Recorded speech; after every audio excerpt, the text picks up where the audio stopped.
ওম শান্তি। আজি 4-3-2025 বৰ্ষৰ প্ৰাতঃ মুৰলী। ওম শান্তি। বাপ দাদা মধুবন। আজি বাবাই কৈছে, মৰমৰ সন্তানসকল, যিসকলে আৰম্ভণিৰ পৰা ভক্তি কৰিছে, 84 জন্ম লৈছে, তেওঁলোকে তোমালোকৰ জ্ঞান বৰ ৰুচিৰে শুনিব, ইংগিততে বুজি পাই যাব। প্ৰশ্ন: দেৱী দেৱতা কুলৰ সমীপৰ আত্মা নে দূৰৈৰ, সেয়া কেনেকৈ চিনি পোৱা যাব? উত্তৰ: যিসকল তোমালোকৰ দেৱতা কুলৰ আত্মা হ'ব, তেওঁলোকে জ্ঞানৰ সকলো কথা শুনাৰ লগে লগে মানি ল'ব। তেওঁলোক বিবুদ্ধিত নপৰিব। যিমানেই বেছি ভক্তি কৰিব, সিমানে বেছিকৈ শুনিবলৈ চেষ্টা কৰিব। সেইকাৰণে সন্তানসকলে নাড়ীৰ স্পন্দন চাই সেৱা কৰিব লাগে। ওম শান্তি। আত্মিক পিতাই বহি আত্মিক সন্তানসকলক বুজায়। এয়াতো সন্তানসকলে বুজি পাইছে যে আত্মিক পিতা হ'ল নিৰাকাৰ। এই শৰীৰৰ দ্বাৰা বুজায়। আমি আত্মা সকলো নিৰাকাৰ। এই শৰীৰে শুনো। গতিকে এতিয়া দুজন পিতা একেলগে নাই জানো? সন্তানসকলে জানে দুয়োজন বাবা ইয়াত আছে। তৃতীয়জন পিতাক জানা, কিন্তু তেওঁতকৈ তথাপিও এওঁ ভাল, এওঁতকৈ আকৌ সেইজন ভাল, ক্ৰমানুসৰি হয় নহয়? সেইকাৰণে সেই লৌকিকৰ পৰা সম্বন্ধ ছিঙি বাকী এই দুয়োজনৰ সৈতে সম্বন্ধ গঢ়ি উঠে। পিতাই বহি বুজায়। মনুষ্যক কেনেকৈ বুজাব লাগে? তোমালোকৰ ওচৰলৈ মেলা প্ৰদৰ্শনীততো বহুত আহে। এইটো তোমালোকে জানা, 84 জন্ম সকলোৱেতো নলয়। এইটো কেনেকৈ জানিব পাৰি যে এওঁ 84 জন্ম লওঁতা নে 10 জন্ম লওঁতা বা 20 জন্ম লওঁতা? এতিয়া তোমালোক সন্তানসকলে এইটোতো বুজি পোৱা যে যিয়ে আৰম্ভণিৰ পৰা বহুত ভক্তি কৰিছে, তেওঁলোকে ফলো সিমান সোনকালে আৰু ভাল ফল পাব। যদি অলপ ভক্তি কৰিছে আৰু দেৰিকৈ ভক্তি আৰম্ভ কৰিছে, তেতিয়া ফলো সিমানেই কম আৰু দেৰিকৈ পাব। এই বাবাই সেৱা কৰোঁতা সন্তানসকলৰ কাৰণে বুজায়। তেওঁলোকক কোৱা, তোমালোক ভাৰতবাসী হোৱা, গতিকে কোৱাচোন, দেৱী দেৱতাসকলক মানানে? ভাৰতত এই লক্ষ্মী নাৰায়ণৰ ৰাজ্য আছিল নহয়? যিসকল 84 জন্ম লওঁতা হ'ব, আৰম্ভণিৰ পৰাই ভক্তি কৰা হ'ব, তেওঁলোকে তৎক্ষণাৎ বুজি পাব যথাযথ আদি সনাতন দেৱী দেৱতা ধৰ্ম আছিল। ৰুচিৰে শুনিবলৈ ধৰিব। কিছুমানেতো এনেয়ে চাই গুচি যায়, একো নুসুধেও, যেন বুদ্ধিত ধাৰণাই নহয়। গতিকে তেওঁলোকৰ কাৰণে বুজিব লাগে যে তেওঁলোক এতিয়ালৈকে ইয়াৰ নহয়, আগলৈ হয়তো বুজিবও। কোনোবাই বুজালে তৎক্ষণাৎ কাণ লৰাব। যথাযথ এইটো হিচাপটো 84 জন্ম ঠিকেই আছে। যদি কয়, আমি কেনেকৈ জানিম যে পুৰা 84 জন্ম লৈছোঁ? ঠিক আছে, 84 নহ'লেতো 82, দেৱতা ধৰ্মতো আহিছে। লক্ষ্য কৰিবা, ইমানখিনিও যদি বুদ্ধিত ধাৰণ নহয়, তেন্তে জানিবা এওঁ 84 জন্ম লওঁতা নহয়। দূৰৈৰ সকলে কমকৈ শুনিব। যিমানেই বেছি ভক্তি কৰোঁতা হ'ব, তেওঁ বেছিকৈ শুনিবলৈ চেষ্টা কৰিব। তৎক্ষণাৎ বুজি পাব। কমকৈ বুজিলে তেতিয়া জানিবা এওঁ দেৰিকৈ আহোঁতা। ভক্তিও দেৰিকৈ কৰিব। বহুত ভক্তি কৰাজনে ইংগিততেই বুজি পাব। ড্ৰামা পুনৰাবৃত্তি হয় নহয়? গোটেইখিনি ভক্তিৰ ওপৰত নিৰ্ভৰ কৰে। এওঁ অৰ্থাৎ বাবা সকলোতকৈ বেছি ভক্তি কৰিছে। কম ভক্তি কৰা হ'লে তেন্তে ফলো কমকৈ পাব। এই সকলোবোৰ বুজিবলগীয়া কথা। সুদা বুদ্ধিৰ সকলে ধাৰণ কৰিব নোৱাৰিব। এই মেলা প্ৰদৰ্শনী আদিতো হৈয়েই থাকিব। সকলো ভাষাতেই ওলাব। গোটেই জগতখনকে বুজাব লাগে নহয়। তোমালোক হ'লা সঁচা পয়গম্বৰ আৰু বাৰ্তাবাহক। এই ধৰ্ম প্ৰতিষ্ঠাপকেতো একোৱেই নকৰে তেওঁলোকে গুৰুও নহয়। গুৰু বুলি কয়, কিন্তু তেওঁলোক জানো সদ্গতিদাতা? তেওঁলোক যেতিয়া আহে তেওঁলোকৰ সংস্থাই নাথাকে। তেনেস্থলত কাৰ সদ্গতি কৰিব? গুৰু সেইজন যিয়ে সদ্গতি দিয়ে, দুখৰ সৃষ্টিৰ পৰা শান্তিধামলৈ লৈ যায়। যীশুখ্ৰীষ্ট আদি গুৰু নহয়, তেওঁলোক কেৱল ধৰ্ম প্ৰতিষ্ঠাপক। তেওঁলোকৰ আৰু একো পদমৰ্যাদা নাই। পদমৰ্যাদাটো সেইসকলৰ আছে যিসকল পোনপ্ৰথমে শতুপ্ৰধান অৱস্থাত আকৌ শতু ৰজু তমুত আহে। তেওঁলোকেতো কেৱল নিজৰ ধৰ্ম প্ৰতিষ্ঠা কৰি পুনৰ্জন্ম লৈ থাকিব। যেতিয়া আকৌ সকলোৰে তমোপ্ৰধান অৱস্থা হয়, তেতিয়া পিতা আহি সকলোকে পবিত্ৰ কৰি লৈ যায়। পাৱন হৈ গ'লে তেতিয়া আকৌ পতিত সৃষ্টিত থাকিব নোৱাৰে। পবিত্ৰ আত্মাসকল মুক্তিত গুচি যাব, আকৌ জীৱন মুক্তিত আহিব। এনেকৈ কয়ো যে তেওঁ মুক্তিদাতা, মাৰ্গদৰ্শক, কিন্তু ইয়াৰো অৰ্থ বুজি নাপায়। অৰ্থ বুজি পালে তেতিয়া তেওঁ জানি যাব। সত্যযুগত ভক্তিমাৰ্গ শব্দটিও নাথাকে। এয়াও ড্ৰামাত নিৰ্ধাৰিত হৈ আছে যে সকলোৱে নিজৰ নিজৰ ভূমিকা পালন কৰি থাকে। সদ্গতিটো এজনেও পাব নোৱাৰে। এতিয়া তোমালোকে এই জ্ঞান পাই আছা। পিতাইও কয়, মই কল্পৰ সংগম যুগত আহোঁ। ইয়াক কোৱা হয় কল্যাণকাৰী সংগম যুগ। আৰু কোনো যুগ কল্যাণকাৰী নহয়। সত্যযুগ আৰু ত্ৰেতাৰ সংগমৰ কোনো মহত্ব নাই। সূৰ্যবংশী অতীত হৈ গ'লে আকৌ চন্দ্ৰবংশীৰ ৰাজ্য চলে। আকৌ চন্দ্ৰবংশীৰ পৰা বৈশ্যবংশী হ'লে তেতিয়া চন্দ্ৰবংশী অতীত হৈ যাব। তাৰ পাছত কি হ'ল তাৰ খবৰেই নাথাকে। চিত্ৰ আদি থাকিলে তেতিয়া জানিব এয়া সূৰ্যবংশী আমাতকৈ ডাঙৰ আছিল, এয়া চন্দ্ৰবংশী আছিল, তেওঁ মহাৰজা, তেওঁ ৰজা, তেওঁ বহুত ধনৱান আছিল, হ'লেও তেওঁতো অনুত্তীৰ্ণ হ'ল নহয়। এই কথাবোৰ কোনো শাস্ত্ৰ আদিত নাই। এতিয়া পিতাই বহি বুজায়। সকলোৱে কয় আমাক উদ্ধাৰ কৰক, পতিতৰ পৰা পাৱন কৰি তোলক। সুখৰ কাৰণে এনেকৈ নকব, কাৰণ শাস্ত্ৰত সুখৰ নিন্দা কৰি দিছে।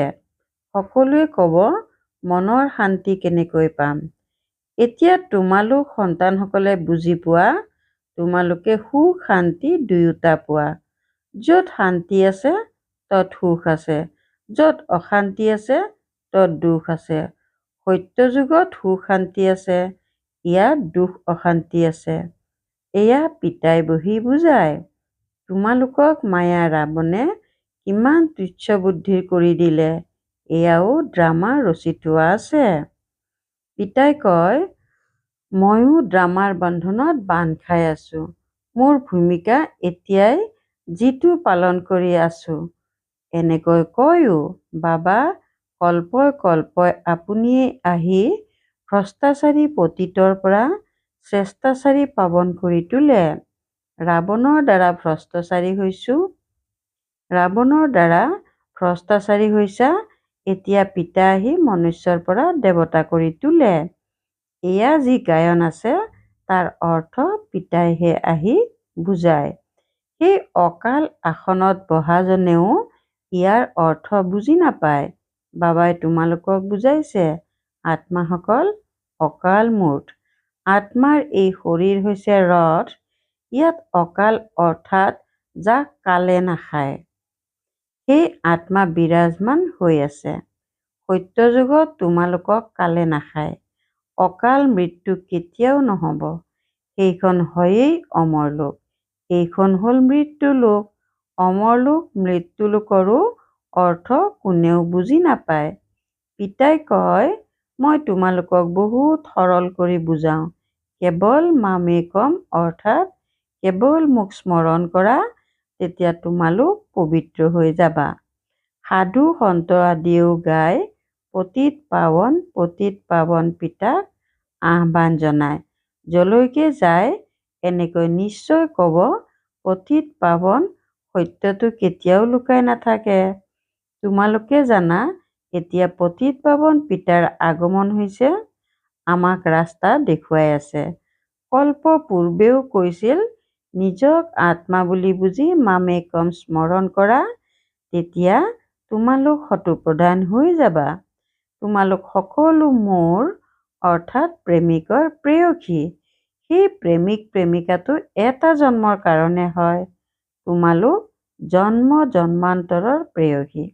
স্মৰণ কৰি আহিছা, হে প্ৰভু, দেউতাটো এজনেই পিতা নহয় জানো? সকলো সন্তানে পিতাৰ পৰাই বিচাৰিব।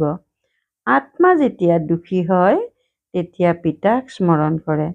সুখত কোনেও স্মৰণ নকৰে, দুখত স্মৰণ কৰে। বাবা আহি সদ্গতি দিয়া। যেনেকৈ গুৰুৰ ওচৰলৈ যায়, আমাক সন্তান দিয়া, সন্তান লাভ কৰিলে তেতিয়া বহুত আনন্দিত হ'ব। সন্তান নহ'লে ক'ব ঈশ্বৰৰ ইচ্ছা। ড্ৰামাকটো তেওঁলোকে বুজিয়ে নাপায়। যদি তেওঁলোকে ড্ৰামা বুলি কয়, তেন্তে সকলো জনা উচিত। তোমালোকে ড্ৰামাক জানা আৰু কোনেও নাজানে। কোনো শাস্ত্ৰতো এই কথাবোৰ নাই। ড্ৰামা মানে ড্ৰামা, তাৰ আদি মধ্য অন্তৰ বিষয়ে জনা উচিত। পিতাই কয়, মই প্ৰত্যেক ৫,০০০ বছৰৰ পাছত আহোঁ। এই ৪টা যুগ একেবাৰে সমান। স্বস্তিকাৰো মহত্ব আছে নহয়। হিচাপ বহীত স্বস্তিকা আঁকি দিয়ে, এয়াও হিচাপ নহয় জানো? আমাৰ লাভ কেনেকৈ হয়, আকৌ লোকচান কেনেকৈ হয়? লোকচান হৈ হৈ এতিয়া পুৰা লোকচান হৈ গ'ল। এয়া হৰা-জিকাৰ খেল। যদি পইচা আছে আৰু স্বাস্থ্যও আছে, তেন্তে সুখ আছে। যদি পইচা আছে, স্বাস্থ্য নাই, তেন্তে সুখ নাই। তোমালোকক স্বাস্থ্য সম্পত্তি দুয়োটাই দিওঁ, গতিকে সুখটো আছেই। যেতিয়া কোনোবাই শৰীৰ এৰে, তেতিয়া মুখেৰেতো কয়, অমুক স্বৰ্গগামী হ'ল, কিন্তু ভিতৰি দুখী হৈ থাকে। এই ক্ষেত্ৰততো আৰুহে আনন্দিত হ'ব লাগে। আকৌ তেওঁৰ আত্মাক নৰকলৈ কিয় মাতা? একোৱে বুজি নাপায়। এতিয়া পিতা আহি এই সকলো কথা বুজায়, বীজ আৰু বৃক্ষৰ ৰহস্য বুজায়। এনেকুৱা বৃক্ষ আৰু কোনেও ৰচিব নোৱাৰে। এয়া এওঁ ৰচা নাই। এওঁৰ কোনো গুৰু নাছিল। থকা হ'লে তেওঁৰ আৰু শিষ্য থাকিলেহেঁতেন নহয় জানো? মনুষ্যই ভাবে এওঁক কোনো গুৰুৱে শিকাইছে, নহ'লে কয় পৰমাত্মাৰ শক্তি প্ৰৱেশ কৰিছে। হেৰৌ, পৰমাত্মাৰ শক্তি কেনেকৈ প্ৰৱেশ কৰিব? বেচেৰাহঁতে একোৱেই নাজানে। পিতাই নিজে বহি শুনায়। মই কৈছিলোঁ, মই সাধাৰণ বৃদ্ধ শৰীৰত আহোঁ, আহি তোমালোকক পঢ়াওঁ। এওঁ অৰ্থাৎ ব্ৰহ্মায়ো শুনে। এওঁৰ ধ্যানটো মোৰ ফালেই থাকে। এওঁ বিদ্যাৰ্থী। এওঁ নিজক আৰু একো বুলি নকয়। প্ৰজাপিতা হ'লেও বিদ্যাৰ্থী। যদিও এওঁ বিনাশো দেখিছে, কিন্তু একো বুজি নাপালে। লাহে লাহে বুজি উঠিল, যেনেকৈ তোমালোকে বুজি গৈ থাকা। পিতাই তোমালোকক বুজায়, মাজতে এওঁ বুজি গৈ থাকে, পঢ়ি থাকে। প্ৰত্যেক বিদ্যাৰ্থীয়ে পঢ়িবলৈ পুৰুষাৰ্থ কৰে। ব্ৰহ্মা, বিষ্ণু, শংকৰটো হৈছে সূক্ষ্মলোক নিবাসী। তেওঁলোকৰ কি ভূমিকা আছে, এইটো কোনেও নাজানে। পিতাই প্ৰতিটো কথা নিজেই বুজায়। তোমালোকে একো প্ৰশ্ন সুধিব নোৱাৰা। ওপৰত আছে শিৱ পৰমাত্মা, তাৰ পাছত দেৱতাসকল। তেওঁলোকক কেনেকৈ একে শাৰীতে ৰাখিব পাৰা? এতিয়া তোমালোক সন্তানসকলে জানা যে পিতা আহি এওঁৰ শৰীৰত প্ৰৱেশ কৰে, সেইকাৰণে বাপ দাদা বুলি কোৱা হয়। পিতা বেলেগ, দাদা বেলেগ। শিৱ হৈছে পিতা, ব্ৰহ্মা হৈছে দাদা। উত্তৰাধিকাৰ এওঁৰ দ্বাৰা শিৱ বাবাৰ পৰা পোৱা যায়। ব্ৰাহ্মণসকল ব্ৰহ্মাৰ সন্তান হৈ গ'ল। পিতাই ড্ৰামাৰ পৰিকল্পনা অনুসৰি তুলি লৈছে। পিতাই কয়, এওঁ হৈছে প্ৰথম নম্বৰৰ ভক্ত। 84 জন্মও এওঁই লৈছে। শ্যাম আৰু সুন্দৰ বুলিও এওঁকে কয়। শ্ৰীকৃষ্ণ সত্যযুগত সুন্দৰ আছিল। কলিযুগত শ্যামবৰণীয়া হ'ল পতিত হয় নহয়, আকৌ পাৱন হয়। তোমালোকো এনেকুৱাই হোৱা। এইখন হ'ল লৌহযোগী সৃষ্টি, সেইখন হ'ল স্বৰ্ণিম যোগী সৃষ্টি। শ্ৰীৰ বিষয়েও কোনেও নাজানে। যিসকল পাছত আহে তেওঁলোকে 84 জন্ম ল'ব জানো? তেওঁলোকে নিশ্চয় কম জন্ম ল'ব। তেন্তে আকৌ তেওঁলোকক শ্ৰীত কেনেকৈ দেখুৱাব পাৰি? বাবাই বুজাইছে, সকলোতকৈ বেছি জন্ম কোনে ল'ব, সকলোতকৈ কম জন্ম কোনে ল'ব? এয়া হ'ল জ্ঞান। পিতাহে জ্ঞানৱান, পতিত পাৱন, আদি মধ্য অন্তৰ জ্ঞান শুনাই আছে। তেওঁলোকে সকলোৱে নাজানো বুলি কৈ আহিছে। নিজ আত্মাকেই নাজানে, তেন্তে আকৌ পিতাক কেনেকৈ জানিব? মাত্ৰ ক'ব লাগে কাৰণে কৈ দিয়ে। আত্মা কি বস্তু একোৱে নাজানে। তোমালোকে এতিয়া জানা যে আত্মা অবিনাশী। আত্মাত 84 জন্মৰ অবিনাশী ভূমিকা নিহিত হৈ আছে। ইমান সূক্ষ্ম আত্মাত কিমান ভূমিকা নিহিত হৈ আছে। যিয়ে ভালকৈ শুনে আৰু বুজি পায় তেতিয়া বুজা যায় এওঁ সমীপৰ আত্মা। যদি বুদ্ধিত ধাৰণ নহয় তেন্তে দেৰিকৈ আহিবলগীয়া আত্মা হ'ব। শুনোৱাৰ সময়ত নাড়ীৰ স্পন্দন লক্ষ্য কৰা হয়। বুজোৱা সকলো ক্ৰমানুসৰি হয় নহয়। এয়া হৈছে তোমালোকৰ পঢ়া ৰাজধানী স্থাপনা হৈ আছে। কোনোৱেতো উচ্চতকৈ উচ্চ ৰজাৰ পদ পায়, কোনোবা প্ৰজাৰ চাকৰ হৈ গৈ। অৱশ্যে এইটো হয়, সত্যযুগত কোনো দুখ নহয়। এইখনক কোৱাই হয় সুখধাম স্বৰ্গ। অতীত হৈ গ'ল, সেই কাৰণেতো স্মৰণ কৰে নহয়। মনুষ্যই ভাবে স্বৰ্গ ওপৰৰ ছাদত থাকিব। দিলৱাৰা মন্দিৰত তোমালোকৰ গোটেই স্মাৰক আছে। আদিদেৱ, আদিদেৱী আৰু সন্তানসকল তলত যোগত বহি আছে। ওপৰত ৰাজ্য আছে। মনুষ্যইতো দৰ্শন কৰিব, পইচা দিব। একোৱেই বুজি নাপায়। তোমালোক সন্তানসকলে জ্ঞানৰ তৃতীয় নেত্ৰ পাইছা। তোমালোকে সৰ্বপ্ৰথমতেতো পিতাৰ জীৱন বৃত্তান্ত জানি গলা। তেন্তে আৰু কি লাগে? পিতাক জানিলেই সকলো বুজি পোৱা যায়। সেই কাৰণে আনন্দিত হ'ব লাগে। তোমালোকে জানা যে এতিয়া আমি সত্যযুগত গৈ সোণৰ মহল সাজিম, ৰাজ্য কৰিম। যিসকল সেৱাধাৰী সন্তান আছে তেওঁলোকৰ বুদ্ধিত থাকিব এই আধ্যাত্মিক জ্ঞান। আধ্যাত্মিক পিতাই দিয়ে। আত্মাসকলৰ পিতাক আধ্যাত্মিক পিতা বুলি কোৱা নহয়। আত্মাসকলৰ পিতাক আধ্যাত্মিক পিতা বুলি কোৱা হয়। তেওঁৱেই সদ্গতিদাতা, সুখ শান্তিৰ উত্তৰাধিকাৰ দিয়ে। তোমালোকে বুজাব পাৰা এই শ্ৰী ভাৰতবাসীৰ কাৰণে, যিয়ে 84 জন্ম লয়। তোমালোক আহিছাই মধ্যত, তেন্তে তোমালোকৰ 84 জন্ম কেনেকৈ হ'ব? সকলোতকৈ বেছি জন্ম আমি লওঁ। এয়া অতিকৈ বুজিবলগীয়া কথা। মুখ্য কথাই হৈছে পতিতৰ পৰা পাৱন হ'বলৈ বুদ্ধিৰ যোগসূত্ৰ গঢ়িব লাগে। পাৱন হোৱাৰ প্ৰতিজ্ঞা কৰি আকৌ পতিত হ'লে একেবাৰে হাড় মূৰ ভাঙি যায়, যেন 5 মহলাৰ পৰা বাগৰি পৰে। বুদ্ধিয়ে নিজ হৈ যাব, ভিতৰি অন্তৰ দহি থাকিব। মুখেৰে একো ক'ব নোৱাৰিব। সেইকাৰণেই পিতাই কয় সাৱধান থাকিবা। ভাল বাৰু। অতি মৰমৰ কল্পৰ পাছত পুনৰাই মিলিত হোৱা সন্তানসকলৰ প্ৰতি মাতা পিতা বাপ দাদাৰ স্নেহপূৰ্ণ স্মৰণ আৰু সুপ্ৰভাত। আত্মিক পিতাৰ আত্মিক সন্তানসকলক নমস্কাৰ।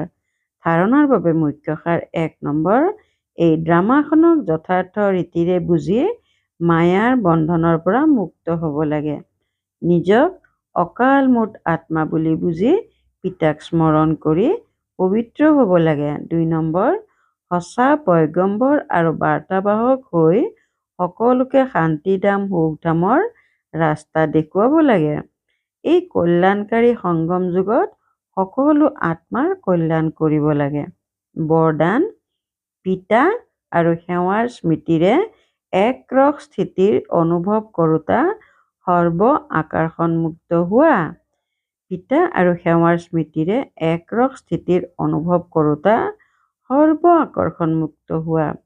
যেনেকৈ সেৱকৰ সদায় সেৱা আৰু গৰাকী স্মৃতিত থাকে, তেনেকৈ বিশ্ব সেৱক সঁচা সেৱাধাৰী সন্তানসকলৰো পিতা আৰু সেৱাৰ বাহিৰে একোৱে স্মৃতিত নাথাকে। ইয়াৰ দ্বাৰাই একৰস স্থিতিত থকাৰ অনুভৱ হয়। তেওঁলোকৰ একমাত্ৰ পিতাৰ বাহিৰে সকলো ৰস নিৰস লাগে। এক পিতাৰ ৰসৰ অনুভৱ হোৱাৰ কাৰণে কলৈকো আকৰ্ষণ যাব নোৱাৰে। এই একৰস স্থিতিৰ তীব্ৰ পুৰুষাৰ্থই সকলো আকৰ্ষণৰ পৰা মুক্ত কৰি দিয়ে। এয়াই শ্ৰেষ্ঠ লক্ষ্য। শ্লোগান: স্পৰ্শকাতৰ পৰিস্থিতিসমূহৰ কাকতত উত্তীৰ্ণ হ'বলৈ নিজৰ স্বভাৱ শক্তিশালী কৰি তোলা। স্পৰ্শকাতৰ পৰিস্থিতিসমূহৰ কাকতত উত্তীৰ্ণ হ'বলৈ নিজৰ স্বভাৱ শক্তিশালী কৰি তোলা। ওম শান্তি। সত্যতা আৰু সভ্যতাৰূপী সংস্কৃতি ধাৰণ কৰিবলৈ আজিৰ অব্যক্ত সংকেত। যেতিয়াই কোনো অসত্য কথা দেখা, শুনা, তেতিয়া অসত্য বায়ুমণ্ডল নিবিয়পাবা। বহুতে কয়, এইটো পাপ কৰ্ম হয় নহয়। পাপ কৰ্মক চোৱা নহয়, কিন্তু বায়ুমণ্ডলত অসত্যতাৰ কথা বিয়পাই দিয়া এয়াওতো পাপ হয়। লৌকিক পৰিয়ালটো এনেকুৱা কোনো কথা দেখিলে বা শুনিলে তেতিয়া সেয়া বিয়পাই দিয়া নহয়। কাণেৰে শুনিলে আৰু অন্তৰত লুকুৱাই ৰাখিলে যদি কোনো ব্যৰ্থ কথা বিয়পাই দিয়ে, তেন্তে এই সৰু সৰু পাপে উৰন্ত কলাৰ অনুভৱ সমাপ্ত কৰি দিয়ে। সেইকাৰণে এই কৰ্মৰ গহন গতিক বুজি যথাৰ্থ ৰূপত সত্যতাৰ শক্তি ধাৰণ কৰা। ওম শান্তি।